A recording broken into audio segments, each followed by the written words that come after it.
Hi there, good morning, or whatever time you're listening to this. It's Lisa with adayinourshoes.com and the podcast Don't IEP Alone. Please make sure you check out the website and the store and the items we have for sale and the Facebook group and all the great stuff that we have. I had a couple of questions, and I'm just looking at them all right now, from parents. And I wanted to kind of combine it into one podcast because they're all really kind of in the same realm. And these things are coming up now because it is parent-teacher conference time. Hopefully I didn't get you too late and that you're like, great, thanks. I just had my conferences because not all schools do them in the spring. And if you go in the spring, sometimes they're optional and so on.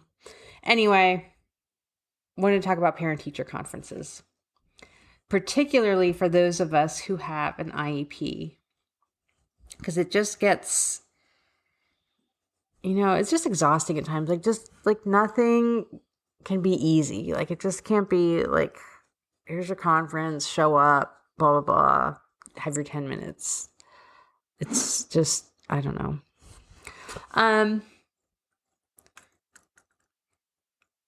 I'm in the camp who believes that your parent-teacher conference is not a mini IEP meeting.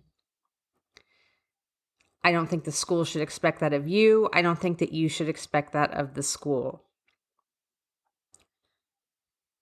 I have never been to an IEP meeting that was only 15 minutes. Right? And that's pretty much what you're given for conferences. Maybe 15, maybe 20. I've never been to one that was only that long. I mean, shoot, 15 minutes, people are still like introducing themselves and passing around the attendance sheet, So I would say you want to set the expectation for yourself and with the school that you do not wish for this to be an IEP meeting. And I get it. When I get it for schools, like they get nervous around IEPs too, and they get themselves wound up pretty tight, and they think like, well, mom's coming in, and since this kid has an IEP, they have to use like every single opportunity that they have with the parent to discuss the IEP. And then at some point, I think like with my child, like sometimes I just want to discuss him, and maybe we'll take a break from the IEP for 15 minutes. Can we just talk about him and the progress he's making, what's working and what isn't? Now, if the school sends you an email and they say, this is the day and time of your conference, and they're kind of insisting that, hey, well, the school psych is going to be there, or this person's going to be there, or that person's going to be there, push back if you want. Dear so-and-so, thank you. I was unaware that this was going to be an IEP meeting. It was my understanding that this is just a parent-teacher conference where I would receive progress updates about my child. Because that's really what it's about. Use it to gather data. Use it to gather information. Just to take the pulse, as they say, on what's going on. How's the year going so far? What accommodations are working? What accommodations are not working? And engage your child. I'm not saying they attend, because most of the time they don't. But ask them, is this happening at school? Is this happening at school as far as their accommodations and their supports?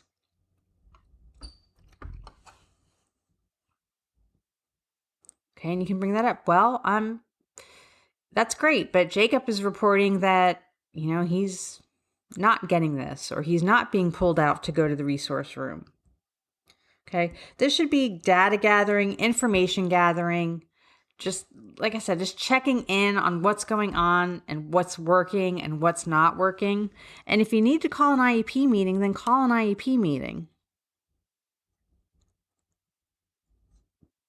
And the same goes for the school. If they tell you that, this person's going to be there and the principal's going to be there, you can say, you know what? I was unaware that an IEP meeting was needed. However, I'm certainly willing to attend one if you think we need one, but 15 minutes is not enough time. So, hey, you want to schedule an IEP meeting? Great, let's schedule one. Um,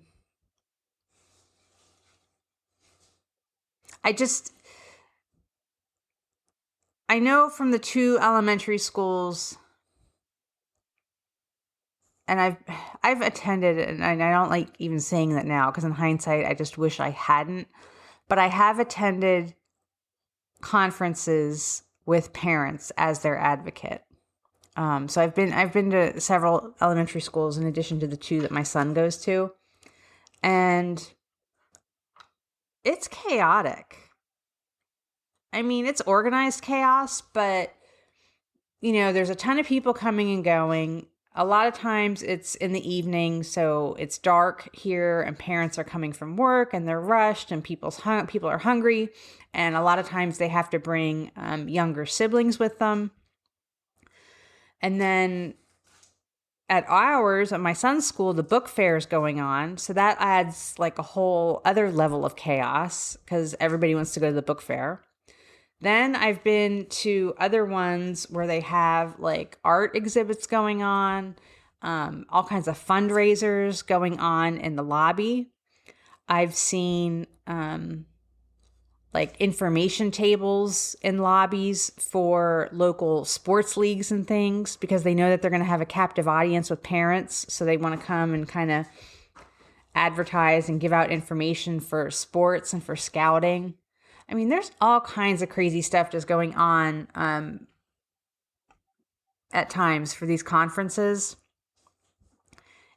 You do not need to be having an IEP meeting in the middle of that. You really don't. An IEP meeting, you need to be focused. You need to be prepared. You need to have time. 15 minutes is not enough time.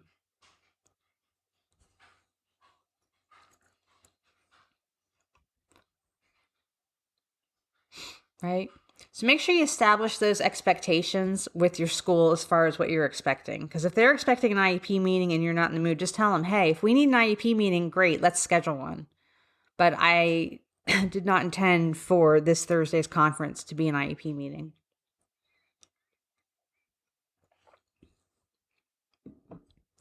If there's something that you want to see at the conference, make sure you let the teacher know ahead of time. One of the first ones that I ever went to with my son, and this is my non-disabled child, the teacher laid out in front of me like all these different examples of his work, and she pointed out a few things about each one, and then she took them from me, and she pulled them back, and she's like, oh no, those aren't for you to keep, which just struck me as very odd.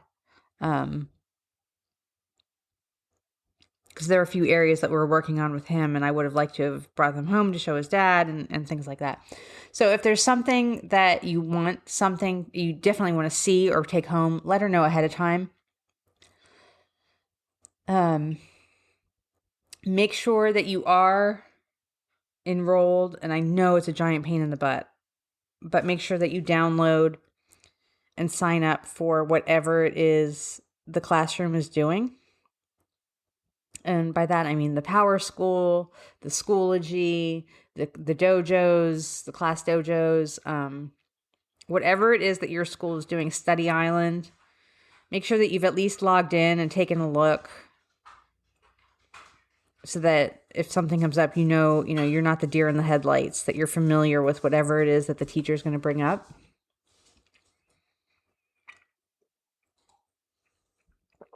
I would bring any list of questions that you have. Again, you only have 15 minutes. So if you need an IEP meeting, you call for an IEP meeting. But that doesn't mean that you can't ask a few questions about what's working and what's not, and do you think that there need to be changes made? If the teacher has serious concerns for you, ask her, do you think I should call an IEP meeting? Do you think we need to revise the IEP? Do you think it's sufficient? It doesn't mean it has to be handled right then and there in that 15-minute time frame.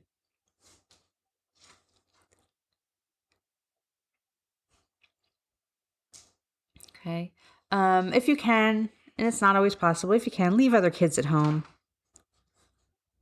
that should go without saying for IEP meetings and conferences, but none of us can focus as well as we can when our kids aren't there.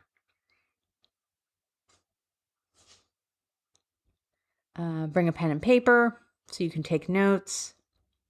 Ask your child ahead of time. Is there anything you want me to speak with your teacher about? Are there going to be any surprises? Do you think she's going to have good things to say? Or do you think, have you been in trouble recently that you didn't tell me? Is there, are there going to be any surprises?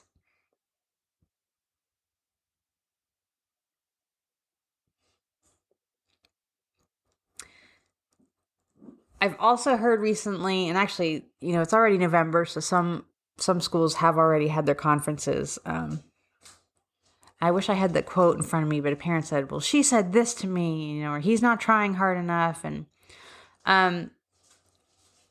in the moment, just let it wash over you. If you hear something that you maybe think is insulting or unprofessional or anything like that, just kind of absorb it, write it down. You can always follow up on it later. We all say dumb things when, sometimes when we haven't planned it out, or things come out in a way that we didn't intend for them to come out. But I would try to focus on just keeping the conference moving and just getting more information rather than sitting there being insulted that, you can always follow up an email. Hey, you said this during the conference, and I'm not sure I understand it correctly. Can you clarify what you meant by that?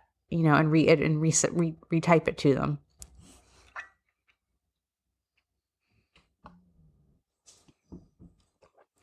Okay. Lastly, you should always tell your child what happened during the conference. Our goals for them are always to be independent and to become their own self-advocates. So we need to share with them, their progress and what's going on in areas of improvement.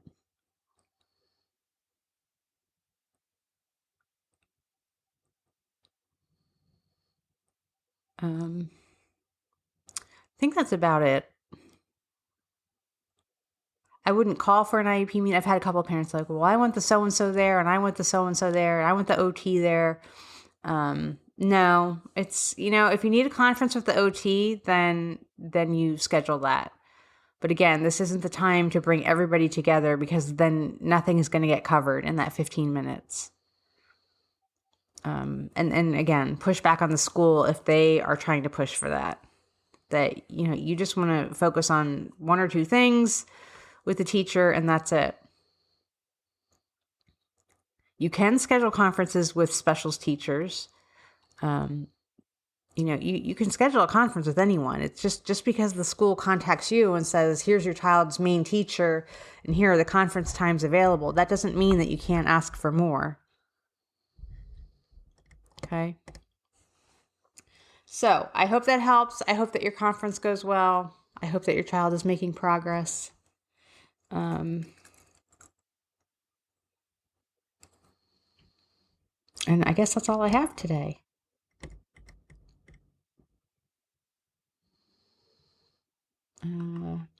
Take care, and thanks for listening. Bye.